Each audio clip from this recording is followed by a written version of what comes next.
The stars shone coldly against the black of space as the Valerie defense station shuddered from another hit. Inside, blue-skinned figures rushed through smoke-filled corridors as warning lights flashed.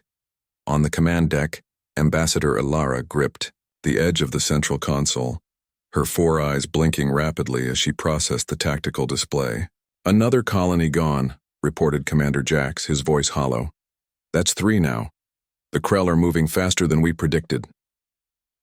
Ilara's outer membrane paled. The Valari had always been peaceful.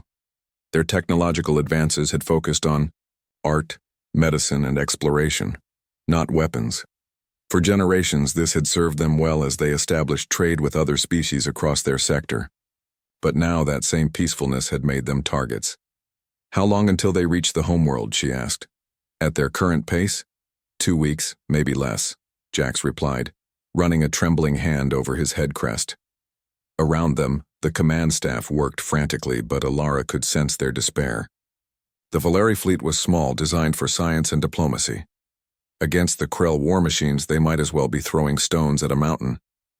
"What about the Galactic Council? Have they responded to our request for aid?" Ilara asked, already knowing the answer. "They are deliberating," said Minister Venn, the oldest member of her advisory team. "The Arctarians believe intervention would violate their neutrality protocols. The Zenith Collective wants to study the Krell attack patterns before committing resources." "Study? While our people die?" Ilara's voice rose, uncharacteristic for a Valari diplomat. Venn stepped closer, lowering his voice. "There is one other option, though many would consider it desperate." "We are desperate," Ilara said flatly. "The humans." The command deck fell silent. Even the alarm seemed to quiet at the mention. Humans were newcomers to galactic society. They had achieved faster-than-light travel only 60 years ago, barely a moment in cosmic terms. Most advanced civilizations viewed them with a mixture of curiosity and unease. They were emotional, unpredictable, and their history was marked by violence. "The humans are primitive," objected Minister Thax. "Their technology is centuries behind the Krell." "Yes," agreed Venn, "but they are also the only species who has ever driven off a Krell scouting party." This was true. 3 years earlier, a small Krell force had entered the human system called Sol, likely seeking easy conquest. They had retreated within days with half their ships destroyed. The details remained unclear.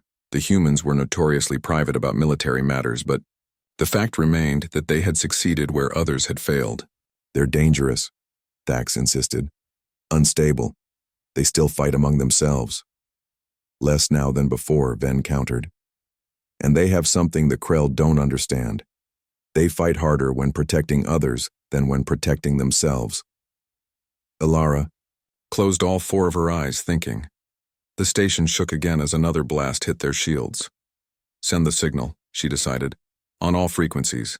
Add a data packet with everything we know about the Krell fleet." "Ambassador," Thax protested, "the Council advises against—" "The Council isn't here," Ilara cut him off. "Our people are dying. Send it."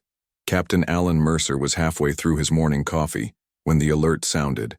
He'd been watching Earth grow smaller through the viewport of the UES Thunderchild as they prepared to depart for routine patrol duty along the outer colonies. "Captain to the bridge," came the announcement over the ship's comm system. Mercer drained his coffee and moved quickly through the corridors. At 42, he was younger than most captains in the United Earth Defense Force, but the Mars conflict had accelerated many careers. It had also left him with a small scar above his right eyebrow and the memory of his wife's funeral. When he reached the bridge, his communications officer, Olivia Martinez, was focused intently on her console. "What is it, Lieutenant?" he asked. "Sir, we're receiving a distress signal. Non-human origin." Martinez was young, just 26, but she had a gift for languages and communication systems.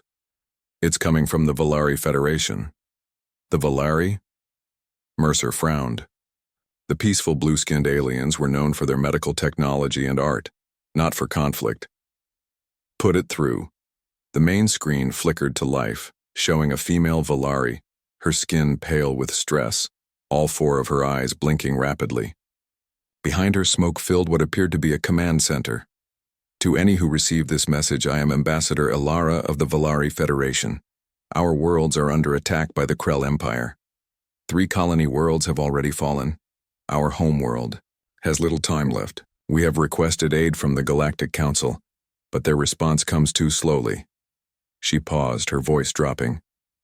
I send this message especially to the humans of Earth. You alone have stood against the Krell and survived. We ask, no. We beg for your help. We have included all tactical information we possess, please. The Valari are a peaceful people. We cannot face this storm alone. The message ended, replaced by technical data streaming across the screen. Get me Admiral Wright, Mercer ordered. Within minutes, the stern face of Admiral Susan Wright appeared on the screen. At 65, she had commanded Earth forces during the Mars conflict and now oversaw the entire defense fleet. Her gray hair was cut short, her expression serious as always. Captain Mercer, I assume you're contacting me about the Valari distress call? Yes, Admiral. The Thunderchild received it directly. Have you reviewed the tactical data? I have. The situation is grim. The Krell fleet outnumbers the Valari defense forces 10-1.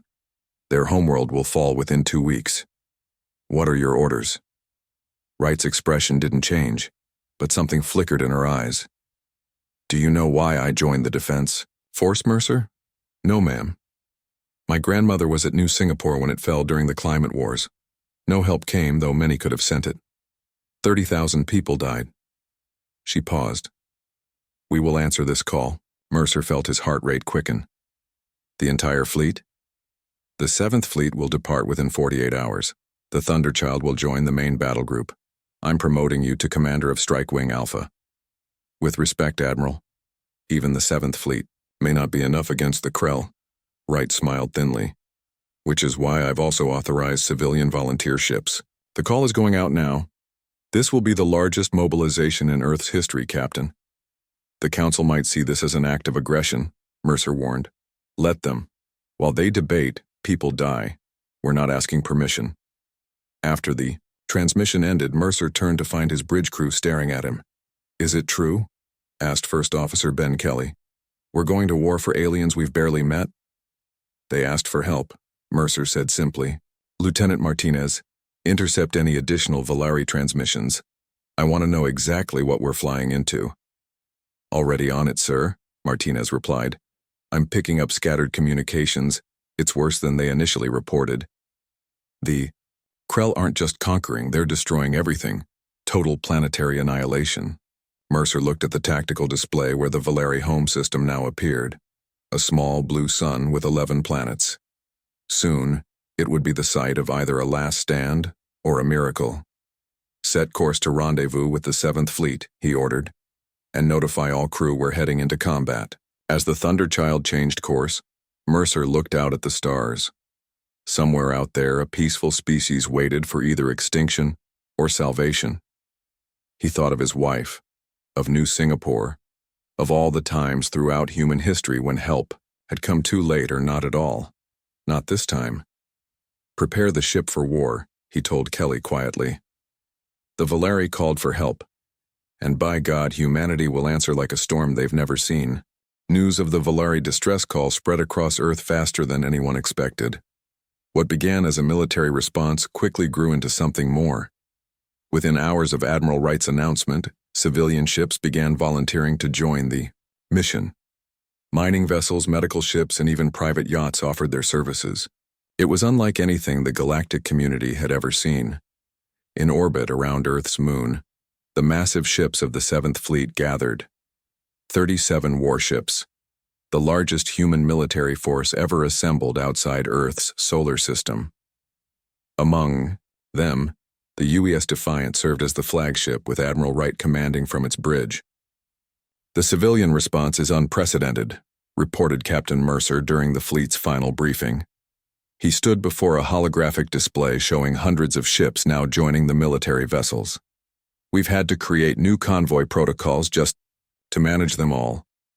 The Arctarians have lodged a formal protest, added Political Officer Judy Green. They claim our intervention violates the non-interference protocols of the Galactic Council. Admiral Wright snorted. Did they protest the Krell's interference with 3 Valeri worlds? No, Green admitted. They've classified it as a regional dispute. Most Council species are staying neutral. Then they've chosen the side of the oppressor, Wright said flatly. Status of the Valeri homeworld? Commander Peter Howard stepped forward. As head of the scientific division, he had been analyzing the Valeri data nonstop since it arrived. Not good. The Krell have destroyed the outer colonies and are methodically working inward. At their current pace, they'll reach the homeworld in 10 days. Can the Valeri hold out that long? Howard shook his head. Their orbital defenses are inadequate against Krell weaponry. But, he added, we've discovered something interesting. He gestured to the display, which showed a schematic of a Krell warship. Their shield technology uses a predictable modulation pattern. If we can synchronize our weapons to fire precisely when their shields cycle, we might be able to penetrate their defenses. A murmur ran through the assembled officers. The Krell's shields had been thought impenetrable by human weapons. You're sure about this? Wright asked. Reasonably, Howard replied. We'll need to adjust our targeting computers and weapon systems, but it's doable. Make it happen, Wright ordered. Every ship, every weapon. She turned to the group. We depart in 6 hours. Dismissed. As the officers dispersed, Mercer approached Wright privately. Admiral, even with this shield weakness, we're still outgunned and outnumbered. Wright nodded. I know. But sitting back and watching another species be exterminated isn't an option. Not for me, not for Earth. I agree, Mercer said. I just wonder what the Valeri will think when they see the storm they've called down. On the lower decks of the Thunderchild, Lieutenant Kate Foster ran her mixed squad of Marines through combat drills. Unlike the other species in the galaxy, humans still maintained proficiency in hand-to-hand combat and ground warfare. Most advanced civilizations had abandoned such skills centuries ago, considering them primitive. Faster, Foster shouted as her squad ran through the close-quarters combat simulation. The Krell won't wait for you to catch your breath. Foster was 34, with short brown hair and eyes that had seen too much combat. She had fought in the Mars conflict alongside Mercer and had the scars to prove it. Lieutenant, called a voice from the doorway. It was Ben Kelly, Mercer's first officer. We've got civilians joining the ground teams. Foster paused the drill. Civilians? This isn't a rescue mission, it's a war. Try telling them that, Kelly replied. We've got doctors, engineers, construction workers, all volunteering to help the Valeri. Admiral's orders are to integrate them into our teams. Foster sighed. Fine, send them in, but they follow my rules.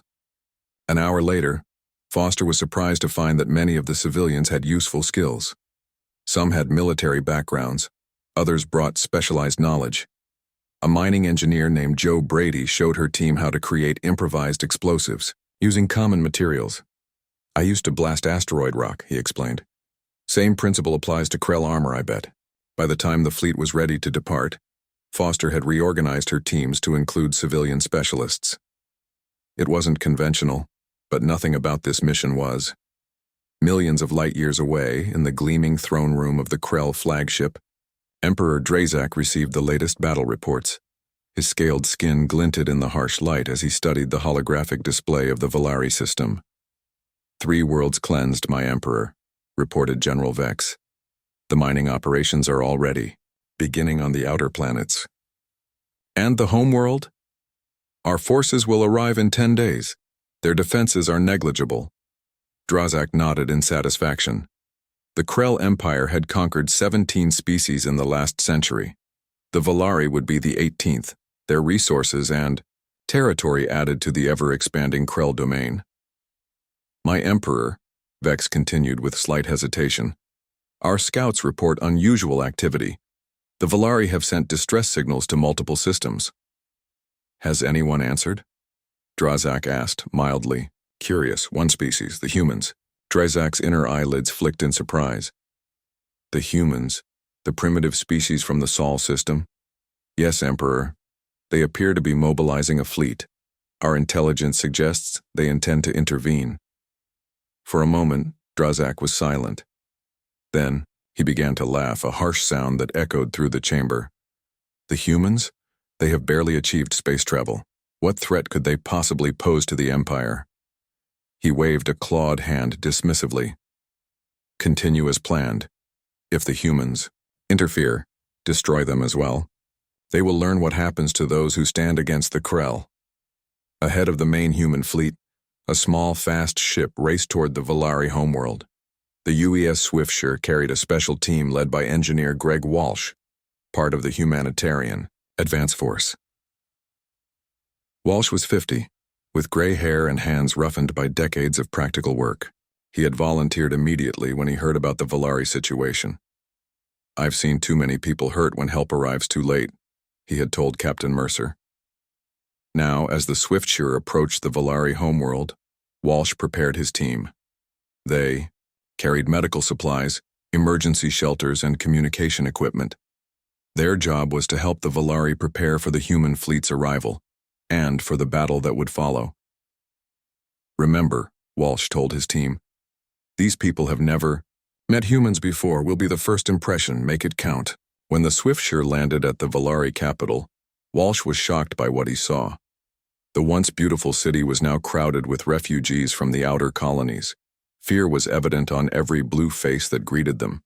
Ambassador Alara herself came to meet the human ship. She seemed surprised at first by the humans' appearance, their lack of head crests, their varied skin tones, their strange hair. "You came," she said simply, her 4 eyes blinking in what Walsh guessed was their version of tears. "Of course we came," Walsh replied. "You asked for help." "But you are so few," she said, looking at his small team. Walsh smiled. "We're just the first. The storm is coming behind us. Now let's get your people ready." As the humans began setting up emergency protocols and evacuation plans, a young Valari approached Walsh. "Why?" he asked. "Why would humans risk so much for strangers?" Walsh paused his work. The question seemed so strange to him. "Because you asked for help," he said. "Where I come from, that's enough." The Valari seemed confused, but Walsh had no time to explain further. The humans had just 24 hours to prepare before the main fleet arrived, and right behind them, the Krell. The storm was gathering strength. The human fleet arrived at the edge of the Valari system just 24 hours before the expected Krell invasion. From the bridge of the UES Defiant, Admiral Wright watched as her ships took up their positions. The military vessels formed a protective screen, while civilian ships moved toward the Valari homeworld to assist with evacuations and medical support. "Status report," Wright ordered. "All ships in position," replied her tactical officer. "The Thunderchild and Strikewing Alpha are at the front line as requested." Wright nodded. Captain Mercer had volunteered to lead the initial attack group. His Strikewing consisted of 12 destroyers, small, fast ships designed to hit hard and maneuver quickly. "Open a channel to all ships," Wright said. When the comm officer nodded, she spoke clearly and firmly. "This is Admiral Wright. In less than 1 day, we will face an enemy that has destroyed countless worlds. The Krell believed that no one would stand against them to protect another species. Today, we prove them wrong."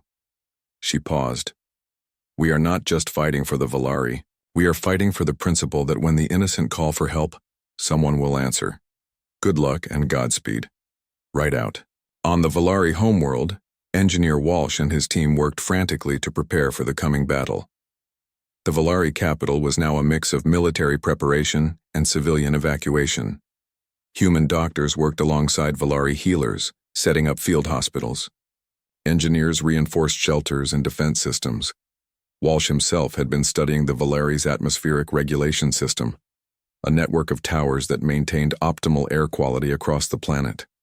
With some modifications, he realized they could be converted to generate electromagnetic pulses. "It won't stop their main ships," he explained to Ambassador Alara, "but it might disable their landing craft if they try to invade the surface." Alara looked at the human with wonder.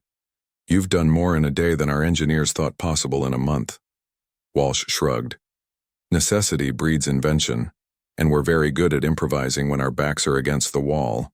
Aboard the Thunderchild, Captain Mercer addressed his crew one final time before battle. The Krell will emerge from faster-than-light travel at these coordinates, he said, indicating a point at the system's edge. Thanks to Commander Howard's discovery about their shield modulation, we have a chance to hit them where they're vulnerable. But make no mistake, this will be the fight of our lives. First Officer Kelly looked at the tactical display with concern.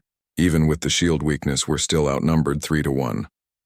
Then we'll just have to be 3 times as clever, Mercer replied with a grim smile. Lieutenant Martinez, patch me through to Lieutenant Foster's ground teams. Martinez nodded, and soon Foster's face appeared on the screen. She was on the planet's surface preparing defense positions with her mixed teams of Marines and civilian volunteers. Captain, she greeted him, we're as ready as we'll ever be down here. Good. Remember, your priority is protecting the civilian population. Let us handle the Krell ships. Understood. Though I have to say, these civilians you sent me are turning out to be surprisingly useful. Brady's mining team has rigged half the landing zones with explosives. Mercer smiled. That's the human way, isn't it? Adapt and overcome. His expression grew serious. Good luck, Lieutenant. You too, Captain. Try not to get yourself killed up there. The communication ended, and Mercer turned back to his bridge crew. Battle stations. The Krell will be here soon. Emperor Drazak stood proudly on the bridge of the Krell flagship as they prepared to exit faster-than-light travel. The conquest of the Valari homeworld would be another glorious victory for the Empire. My Emperor, reported General Vex. Our scouts confirm the humans have indeed sent ships to the Valari system. How many? Drazak asked, mildly curious. Approximately 100 vessels, though only about 40 appear to be military class. The rest seem to be converted civilian ships. Drazak laughed. They send merchants and miners against the might of the Krell? These humans are even more primitive than I thought. Should we alter our approach, Emperor? No. Proceed as planned. The human ships will make fine targets for our gunners to practice on before we destroy the Valari world. The space around the designated coordinates was quiet. Too quiet, thought Captain Mercer as the Thunderchild and the rest of Strikewing Alpha waited in position, their engines running silent. Around them, scattered among the system's asteroid belt, the rest of the human fleet also waited. They're coming, announced Martinez suddenly. Faster-than-light signatures detected. Remind all ships, Mercer ordered. Wait for my signal to attack. Space seemed to stretch and then tear as the first Krell warship emerged from faster-than-light travel. It was massive, easily 5 times the size of the Thunderchild. Behind it came another and another until 30 Krell vessels hung in space, their dark hulls gleaming. Still no sign they've detected us, reported Kelly. Good, Mercer replied. Let them get comfortable. Wait for more ships to arrive. Within minutes, the full Krell invasion force had arrived. 120 ships arranged in perfect formation, preparing to move toward the Valari homeworld. Now, Mercer ordered. All ships, attack. At once the asteroid field came alive as human ships activated their engines and weapons. The Thunderchild led the charge, its main guns firing precisely at the moment the Krell flagship's shields cycled. The shots hit home, bypassing the supposedly impenetrable shields and striking the hull directly. The Krell flagship shuddered from the impact. Throughout the battlefield, human ships executed the same tactic. Their smaller, more maneuverable vessels darted between the massive Krell warships, firing at the exact moments when shields were vulnerable. It's working! Kelly exclaimed as another Krell ship took damage. Don't celebrate yet, Mercer warned. They'll adapt quickly. Indeed, the Krell recovered from their initial surprise with frightening speed. Their ships began to maneuver, bringing their powerful weapons to bear on the human fleet. Evasive action, Mercer ordered as a Krell cruiser targeted the Thunderchild. The ship swerved sharply, avoiding the worst of the blast, but still taking damage to its port side. Port shields down to 40%, reported the tactical officer. Keep moving, Mercer commanded. Don't give them a stationary target. Across the battlefield, the human fleet executed maneuvers that seemed chaotic to outside observers, but followed a carefully planned strategy. Civilian mining ships used their industrial-grade lasers, designed to cut through asteroid rock to damage Krell hull plating. Medical vessels darted through the combat zone, retrieving escape pods and injured crew from damaged ships. On the Valerie homeworld, Lieutenant Foster watched the space battle through a high-powered telescope. Flashes of light illuminated the night sky as ships exploded or took hits. "How's it going up there?" asked Brady, the mining engineer. "Hard to tell," Foster replied, "but our ships are still fighting, which is more than the Krell expected, I bet." Her comm unit buzzed. "Lieutenant, Krell landing craft have broken through. They're heading for the eastern continent." Foster turned to her mixed teams. "This is it, people. Remember your training." As the Krell landing craft entered the atmosphere, they suddenly encountered massive electromagnetic pulses from the converted atmospheric regulators. Several craft lost power and crashed into the surface. Others managed to land, disgorging Krell soldiers, tall, scaled beings in heavy armor. Foster led her Marines in a direct confrontation with the Krell ground forces. The aliens were stronger and better armored, but the humans fought with a ferocity that seemed to surprise them. Brady's civilian miners used their knowledge of explosives to devastating effect, setting traps that caught entire Krell squads. In space, the battle had turned desperate. Several human ships had been destroyed and many more were damaged. The Thunderchild had taken multiple hits and was venting atmosphere from its lower decks. "Shields are failing," Kelly reported. "Hull breach on decks, 4 through 6. Mercer nodded grimly. "Evacuate those decks. Divert all power to weapons." "Sir," Martinez called out, "the Krell flagship is targeting the Valari capital directly. If that shot hits, it will kill millions." Mercer looked at the tactical display. The Thunderchild was the only ship in position to intercept. "All crew to escape pods," he ordered quietly. "Captain?" Kelly looked shocked. "You heard me, Commander. Get everyone off this ship now." "What are you planning?" Mercer's eyes never left the display. "The right thing." As the crew evacuated, Mercer piloted the Thunderchild directly into the path of the Krell flagship. With its engines overloading and weapons firing continuously, the human vessel drove straight for the heart of the enemy ship. "For the Valari," Mercer whispered. "For Earth. For all who call for help." The Thunderchild collided with the Krell flagship, its overloading engines creating an explosion that tore through the larger vessel's command center. The Krell ship listed in space, its systems failing, its targeting systems destroyed. From the bar, defiant, Admiral Wright watched the sacrifice with a mixture of grief and pride. "All ships," she ordered, "attack the flagship. Captain Mercer has given us our opening." The human fleet converged on the damaged Krell flagship, their combined firepower finally overwhelming its defenses. As the flagship exploded, confusion spread through the Krell fleet. For the first time in a century of conquest, they faced defeat. The destruction of the Krell flagship sent shockwaves through the enemy fleet.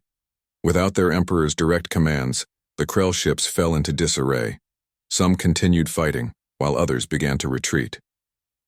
Admiral Wright seized the opportunity. "All ships, press the attack. Don't let them regroup." The human fleet, despite heavy losses, responded with renewed vigor. The Defiant led a direct assault on the remaining Krell command ships, while smaller vessels harried the enemy's flanks. On the bridge of the Defiant, Wright watched as the tide of battle turned. "Status report," she ordered. 14 human ships destroyed. Her tactical officer reported grimly. 23 heavily damaged, but the Krell are breaking formation. Several of their ships are already jumping to faster than light. Wright nodded. The cost had been high, thousands of human lives lost, yet compared to the complete annihilation the Valari had faced, it was a price worth paying. "Send word to the ground forces," she commanded. "The Krell fleet is retreating. Focus on eliminating any remaining ground troops." On the Valari homeworld, Lieutenant Foster received the news with grim satisfaction. Her teams had been fighting for hours, holding defensive lines around the capital city. The Krell ground forces had proven formidable, but the human Valari defenders had held their ground. "They're retreating?" Brady asked. his mining uniform, now stained with blood and dirt. "The fleet, yes," Foster confirmed. "But we've still got enemy troops on the ground." A Valari officer approached them, his blue skin pale with exhaustion. "Our sensors detect the Krell soldiers are moving toward their remaining landing craft.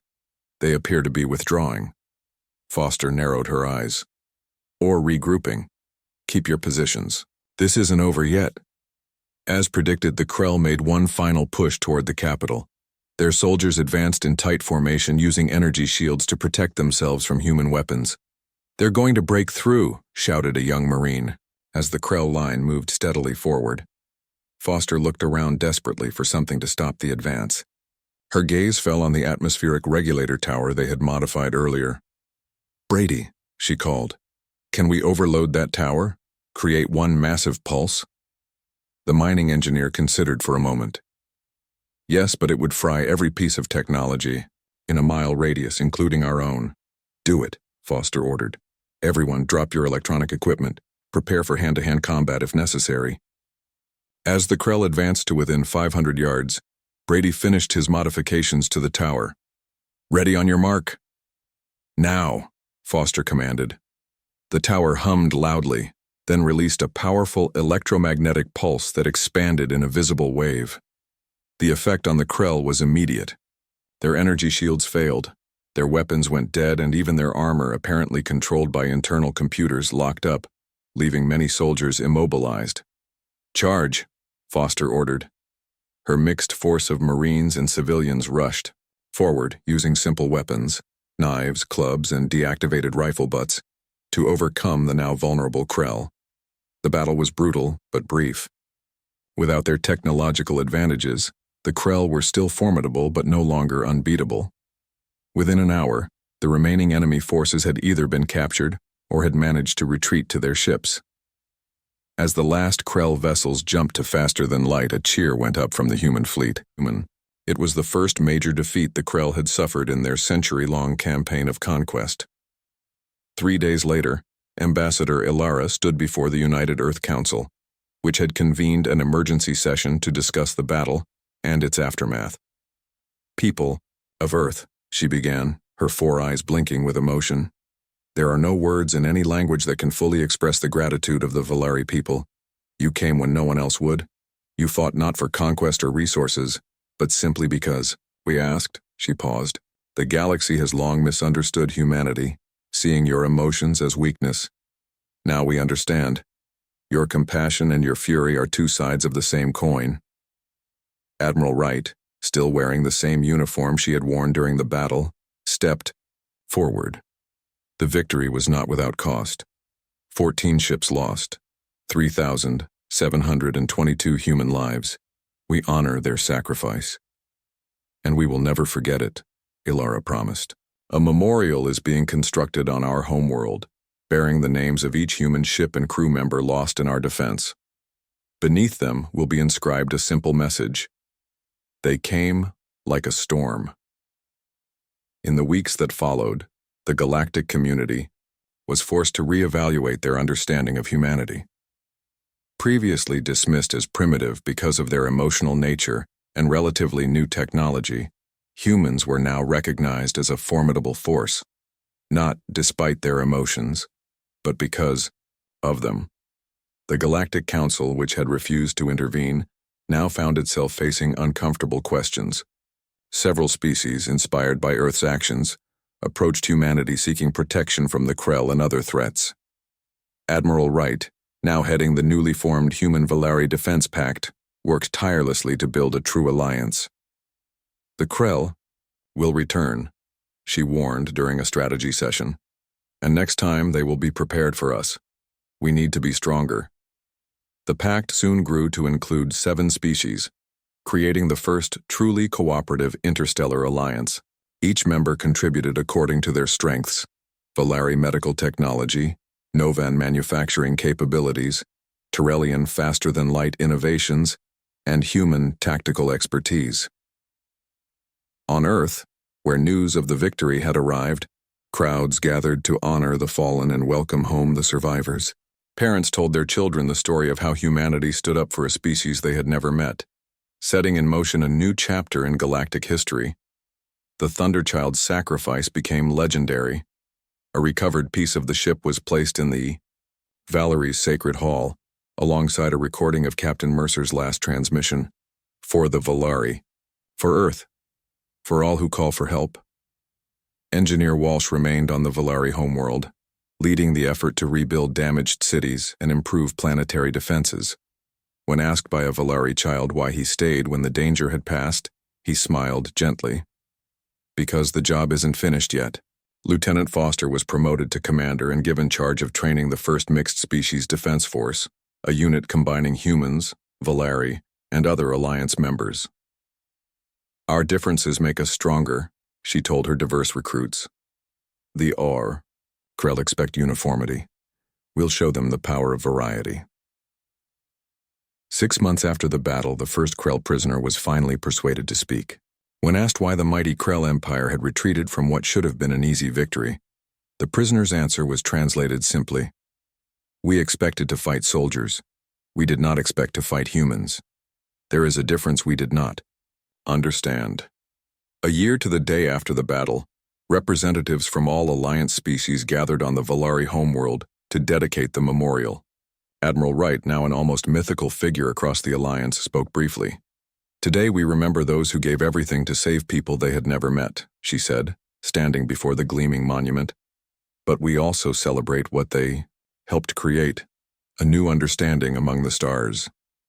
As night fell, the memorial was illuminated, sending beams of light into the sky above the Valari capital.